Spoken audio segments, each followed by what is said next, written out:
बच्चों, हमने पिछले वीडियो में वाक्य शुद्धि के बारे में पढ़ा था। इसमें संज्ञा, सर्वनाम और विशेषण संबंधी अशुद्धियों के बारे में अध्ययन किया था। उससे आगे आज हम पढ़ते हैं। देखिए, पहली ही शुद्धि हमारी आज की वो है क्रिया संबंधी अशुद्धि। अब क्रिया के बारे में आप जानते ही हैं कि किसे कहते हैं, किसी काम के करने या होने को क्रिया कहते हैं। तो जिस काल की क्रिया होगी उसी काल का वाक्य होगा, तो उसके ऊपर ही निर्भर करेगी। जैसे पहला हमारा अशुद्ध वाक्य है, यह आप पर निर्भर करता है। तो निर्भर और करता है दोनों ही क्रिया हैं, इसलिए इन दोनों में से एक का होना चाहिए, दोनों एक साथ में नहीं रहेंगे। तो शुद्ध वाक्य जो होगा वो है यह आप पर निर्भर है। निर्भर का अर्थ यह है कि उनके ऊपर निर्भर कर रहा है, तो वो उनके ऊपर ही निर्भर रहेगा। दूसरा वाक्य है गत रविवार वह जोधपुर जाएगा। तो गत रविवार जोधपुर जाएगा, एक क्रिया भविष्य काल की बता रहा है, जबकि गत रविवार बता रहा है भूतकाल का। तो क्रिया भी उसके अनुसार होगी गत रविवार वह जोधपुर गया, क्योंकि वाक्य कौन से काल का है, भूतकाल का। तो क्रिया भी कौन से काल की होगी, भूतकाल की। उसी प्रकार से तीसरा वाक्य है भीतर प्रवेश करना निषेध। अब भीतर कहो या कोई और की स्थिति कहो, प्रवेश निषेध, इसका मतलब वहाँ आना मना ही है। तो भीतर प्रवेश करना अशुद्ध वाक्य है, इसलिए उसका शुद्ध वाक्य जो होगा वो प्रवेश निषेध है, क्योंकि इस शब्दों के माध्यम से भी यही अर्थ स्पष्ट होता है कि प्रवेश निषेध है, मतलब यहाँ आना मना है। उसके बाद में अगला वाक्य जो है वो है अशुद्ध वाक्य बालक मिठाई और दूध पीकर सो गए, जबकि मिठाई और दूध दोनों पीते नहीं हैं। तो शुद्ध वाक्य होगा बालक मिठाई खाकर और दूध पीकर सो गया। इसके बाद हम आगे कारक संबंधी अशुद्धि को पढ़ते हैं, देखेंगे। कारक संबंधी अशुद्धि का पहला अशुद्ध वाक्य है वो है 5 बजने को 10 मिनट हैं, जबकि 5 बजने में 10 मिनट होते हैं, क्योंकि समय की स्थिति में मैं शब्द का प्रयोग होता है। कारक चिन्ह जो मैं लगा हुआ है और को, इन दोनों की अशुद्धि की वजह से वाक्य अशुद्ध था, तो उसको हम शुद्ध करके लिखेंगे। तो क्या होगा, 5 बजने में 10 मिनट हैं। फिर दूसरा अशुद्ध वाक्य है उसके सिर में घने बाल हैं, जबकि सिर के ऊपर होते हैं। तो यहाँ वाक्य जो सिद्ध होगा वो सिर पर घने बाल हैं, क्योंकि सिर में नहीं होते, सिर पर होते बाल।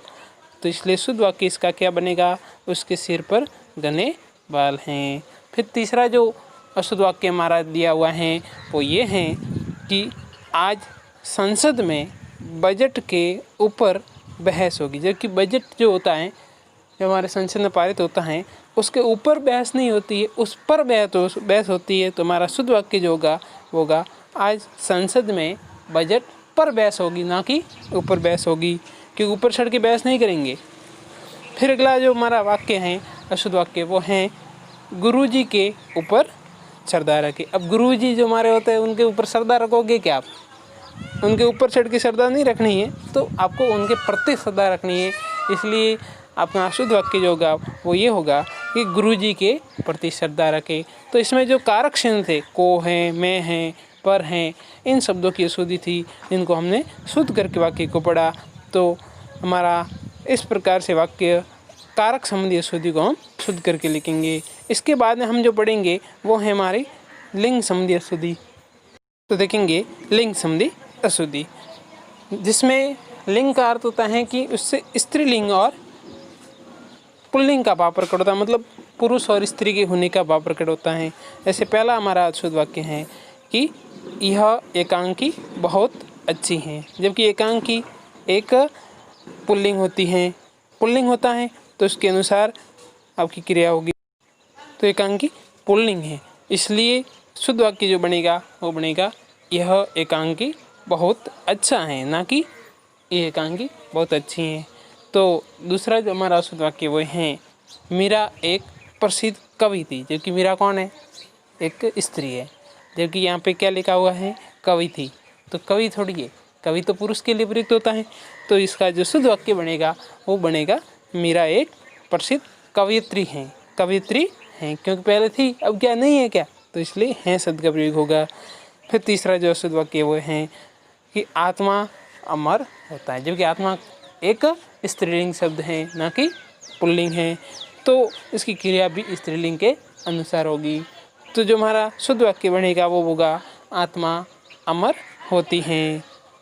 फिर अपना चौथा जो अशुद्ध वाक्य दिया हुआ वो है कि बेटी पराए घर का धन होता है, जबकि बेटी कौन है, एक स्त्रीलिंग का भाव प्रकट करती है। तो इसका शुद्ध वाक्य जो बनेगा वो होगा बेटी पराए घर का धन होती है। इसके बाद हम पढ़ेंगे वचन संबंधी अशुद्धि को पढ़ते हैं। अब वचन का अर्थ होता है कि उस एक संख्या के होने का और उससे अधिक होने का भाव प्रकट करता है। तो इसके जो वाक्य हैं उसको हम पढ़ते हैं, देखेंगे किस प्रकार के वाक्य हैं। उससे एक संख्या का बोध होता है या एक से अधिक संख्या का बोध होता है, उसको हम पढ़ करके अशुद्धि को देखते हैं। पहला उदाहरण जैसे हैं वो है वृक्षों पर कौवा बोल रहा है। अब वृक्षों का अर्थ ये हो रहा है कि बहुत सारे वृक्ष है, जबकि कौवा एक है। तो बहुत सारे वृक्षों पर एक कौवा कैसे बोलेगा, तो आपको पता है कौवा एक है तो वृक्ष भी तो एक ही होगा ना। तो इसका जो शुद्ध वाक्य बनेगा वो बनेगा वृक्ष पर कौवा बोल रहे हैं। तो इस प्रकार से दूसरा जो हमारा अशुद्ध वाक्य है यह मेरा ही हस्ताक्षर है, जबकि हस्ताक्षर शब्द हैं वो हमेशा बहुवचन में होते हैं। किस में होते हैं, बहुवचन में होते हैं। तो ये शुद्ध वाक्य जिसका बनेगा वो बनेगा ये मेरे ही हस्ताक्षर हैं। तो इसकी जो क्रिया जो बनेगी वो भी बहुवचन में बनेगी, जैसे हैं के ऊपर बिंदी लगी हुई है देखेंगे तो क्रिया भी बहुवचन में होगी। फिर तीसरा जो हमारा अशुद्ध वाक्य वो है कि हिंदी और अंग्रेजी मेरी भाषाएं, जबकि हिंदी और अंग्रेजी कितनी भाषा होगी, 2 भाषाएं। तो आपकी क्रिया भी कौन से वचन में होगी, बहुवचन में होगी। देख तुम्हारा होगा हिंदी और अंग्रेजी मेरी भाषाएं हैं, क्योंकि क्रिया बहुवचन में होगी 2 भाषाएं होने से। फिर अगला उदाहरण है विधि के नियम, विधि का नियम बड़ा कठोर होता है। तो विधि बहुवचन होने से इसका शुद्ध वाक्य होगा विधि के नियम बड़े कठोर होते हैं। इसके बाद हम कर्म भंग संबंधी अशुद्धि को पढ़ते हैं। जैसे कर्ता कर्म और क्रिया का क्रम होता है वाक्य के अंदर, तो उसका कर्म भंग हो जाता है। तो किस प्रकार से अशुद्धि होती हैं उसको पढ़ते हैं। जैसे पहला उदाहरण है अध्यापक जी भूगोल छात्रों को पढ़ा रहे हैं, जबकि भूगोल एक विषय है। तो किसको पढ़ाने का कर्म कर रहे हैं, छात्रों का। तो छात्रों पहले आना चाहिए। तो इसका शुद्ध वाक्य जो बनेगा वो बनेगा अध्यापक जी छात्रों को भूगोल पढ़ा रहे हैं, क्योंकि भूगोल पढ़ाने का कार्य छात्रों को कर रहे हैं और भूगोल एक विषय है। फिर दूसरा वाक्य जो होगा वो है वे पुराने कपड़े के व्यापारी हैं। देखिए कपड़े पुराने नहीं हैं, वो कपड़ों के पुराने व्यापारी हो सकते हैं लेकिन पुराने कपड़ों के नहीं। तो इसका शुद्ध वाक्य जो बनेगा होगा वे पुराने कपड़े के नहीं बल्कि वे होगा वे कपड़े के पुराने व्यापारी हैं। फिर तीसरा जो वाक्य होगा वो है हवा ठंडी चल रही है। देखो हवा ठंडी चल रही है या ठंडी हवा चल रही है, तो शुद्ध वाक्य जो होगा वो होगा हवा ठंडी चल रही है। क्या होगा, ठंडी हवा चल रही है। इसके बाद अपना शुद्ध वाक्य एक खाने की थाली लगाओ। अब देखो आपको एक खाने की थाली लगानी है, किस प्रकार लगाओगे, तो आपको शुद्ध वाक्य बोलना होगा कि खाने की एक थाली लगाओ। तो ये शुद्ध वाक्य बनेगा, क्योंकि खाने की एक थाली मात्रा, एक थाली की मात्रा बता रहा है। तो ये हमारे वाक्य शुद्धि का टॉपिक पूर्ण होता है। इसके बाद हम अगला मुहावरे का टॉपिक पढ़ेंगे।